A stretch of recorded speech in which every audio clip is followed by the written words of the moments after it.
All right, folks, gather round because today we're diving headfirst into a country that's like the rebellious teenager of Europe. It's a place where the old and the new coexist in a fascinating dance, where tradition meets innovation at every corner. You know the one, always questioning authority, pushing boundaries and rocking a leather jacket, even in summer. Here the youth are not just the future, they are the present, actively shaping the society they live in. This, my friends, is a place where atheism is as common as a Sunday roast, or maybe a vegan burger, considering the lack of church-going. The spiritual landscape here is as diverse as its culinary scene, offering a smorgasbord of beliefs and lifestyles. And the women, hold on to your hats, because these ladies are fierce, independent, and about as subtle as a glitter bomb in a library. They are the heartbeat of social change, leading movements and breaking barriers with unapologetic vigor. This isn't just a country, people, it's a social experiment in progress. Every street corner, every cafe, every public square is a stage for dialogue and debate, a living testament to the power of free thought and expression. A glorious, messy, thought-provoking experiment that makes you question everything you thought you knew about culture, gender, and the meaning of life. Here, conversations are not just small talk, they are deep dives into the essence of existence. So buckle up, buttercups, because we're about to explore a land where the sacred cows are few and far between, and the women are busy rewriting the rule book.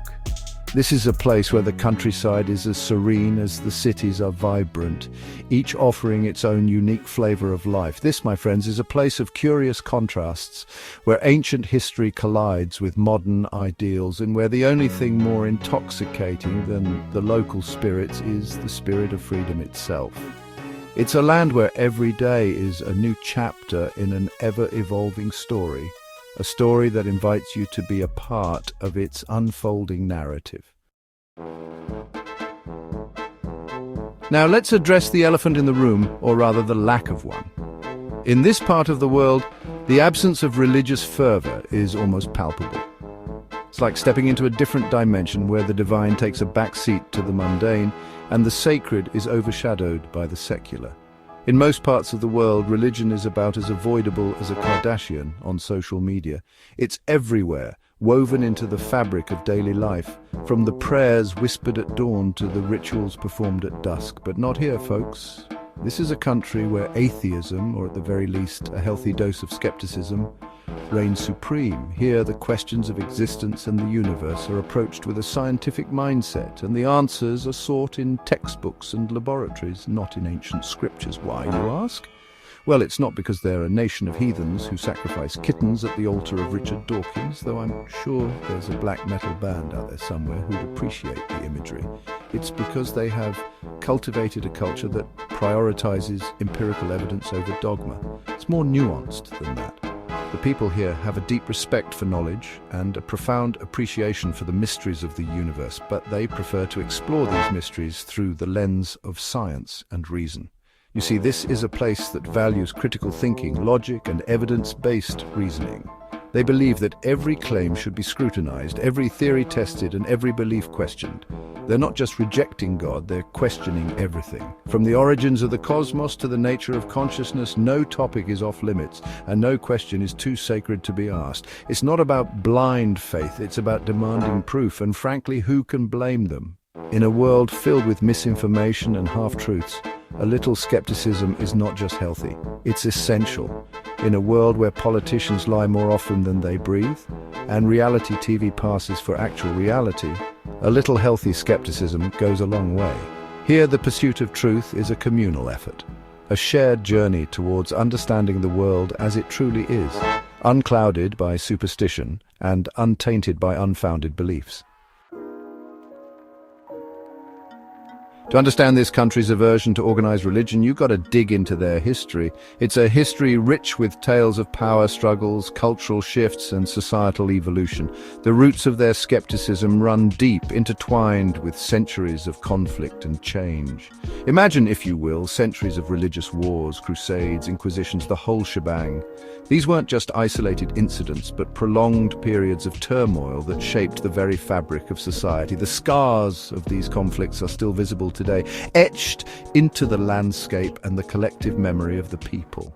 Let's just say they've had their fill of holy wars and divine intervention. The remnants of these battles serve as a constant reminder of the past, a past where faith was often wielded as a weapon rather than a source of solace. They've seen firsthand how religion can be used to justify the unjustifiable, to control the masses, and to stifle dissent. The lessons learned from these experiences have been passed down through generations, shaping a society that values critical thinking and personal freedom. So they decided to try something different: freedom of thought. This shift didn't happen overnight, but was a gradual process, influenced by philosophers, writers, and everyday people who dared to question the status quo. Now, don't get me wrong, this isn't some utopian paradise devoid of faith. People still hold personal beliefs, and spirituality is very much alive.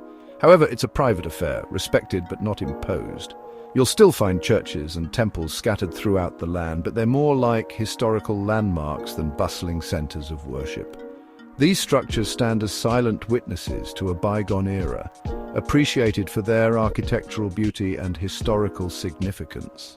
It's a country where you're free to believe whatever you want or not believe anything at all, and nobody's going to burn you at the stake for it, though they might give you a sideways glance if you try to convert them on public transport. Here, the emphasis is on coexistence and mutual respect, creating a vibrant tapestry of thought and tradition that continues to evolve. Now let's talk about the women, because in this country they're not just holding their own, they're holding court, holding office, and holding the keys to the castle. Forget about damsels in distress. These are damsels who will dismantle your arguments, dismantle your car engine, and then rebuild it just to prove a point. The business to the arts, women are a force to be reckoned with. They're CEOs, scientists, artists, activists, and everything in between. And they're not afraid to use their voices, whether it's to challenge the status quo or just tell a really good joke. And trust me, these ladies are funny. Section 5, boldness. It's in the genes. Now, some might say this boldness is a recent phenomenon, a product of modern feminism and all that jazz, but I'm here to tell you it's so much deeper than that. This is a country where the women have been kicking ass and taking names for centuries. From warrior queens to pioneering scientists to literary giants, history is littered with examples of women who refuse to be silenced or sidelined. It's in their DNA, passed down through generations, a fiery spirit that refuses to be contained. Section 6, more than just miniskirts and lipstick. Now, when I say bold, I'm not just talking about the way they dress. Though, let's be real, these women know how to rock a power suit and a pair of stilettos like nobody's business. I'm talking about a deeper boldness, a boldness of spirit, a refusal to be defined by traditional gender roles or societal expectations. They're not afraid to be loud, to be opinionated, to be ambitious, and to go after what they want. They're not afraid to challenge the status quo, to speak truth to power, and to fight for what they believe in, even if it means ruffling a few feathers along the way. And that, my friends, is a beautiful thing. Section 7. Freedom's price tag, navigating judgment and stereotypes. But let's not pretend it's all sunshine and roses. This level of freedom, this unapologetic embrace of individuality, it doesn't come without its challenges. These women, they face judgment, stereotypes, and double standards on a daily basis. They're told they're too loud, too aggressive, too ambitious, too much for a society that still clings to outdated notions of femininity. But here's the thing, they don't care. They've learned to embrace the criticism, to turn it into fuel for their fire. They've learned that the only validation they need is their own. Section 8, Lessons in Liberation, what the world can learn. So, what can the rest of the world learn from this nation of free thinkers and bold women? Well, for starters, a little less judgment and a lot more acceptance wouldn't hurt. Embrace the differences, celebrate the diversity, and for God's sake, let women speak their minds without trying to put them back in a box.